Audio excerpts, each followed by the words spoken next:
Politisi senior Partai Golkar Gusti Ketut Adiputra meninggal dunia pada hari Minggu di Jakarta. Jenazah mantan anggota DPR RI Dapil Bali ini rencananya akan dipelebon 13 Januari 2018 mendatang.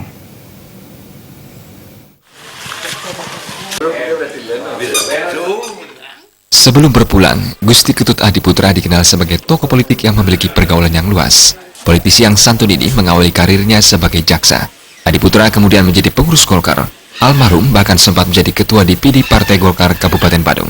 Selain aktif menjabat sekretaris semasa Gubernur Bali, Ide Bagus Oka menjabat ketua KONI Bali, Adiputra juga sempat menduduki jabatan wakil ketua DPRD Bali.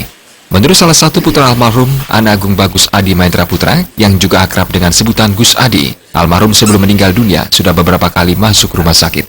Almarhum pada akhirnya mengembuskan nafas terakhir di salah satu rumah sakit di Jakarta pukul 21.45 WIB pada usia 73 tahun. Gus Adi juga menambahkan, penurunan kesehatan almarhum terjadi sejak tahun 2014 lalu yang disebabkan keberadaan cairan dalam otak. Ya memang perjalanannya Aji seperti itu. Jadi di kemarin barulah hasil MRI barulah dibuka oleh dokter bedah saraf. Kalau kemarin dia hanya berhubungan dokter saraf, dokter penyakit dalam, itu yang berhubungan kemarin. Nah karena sudah 3 kali masuk, yang coba meminta pengembangan daripada pengobatannya Haji. Akhirnya ketemulah yang dengan dokter bedah saraf. Ya jadi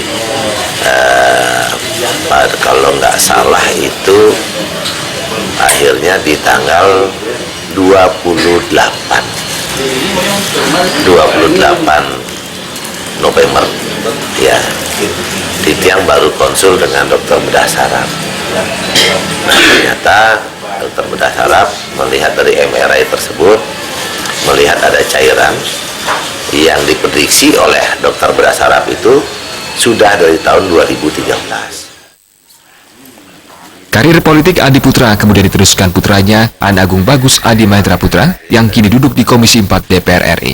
Pihak keluarga menyatakan pelebon akan digelar tanggal 13 Januari mendatang. Jaya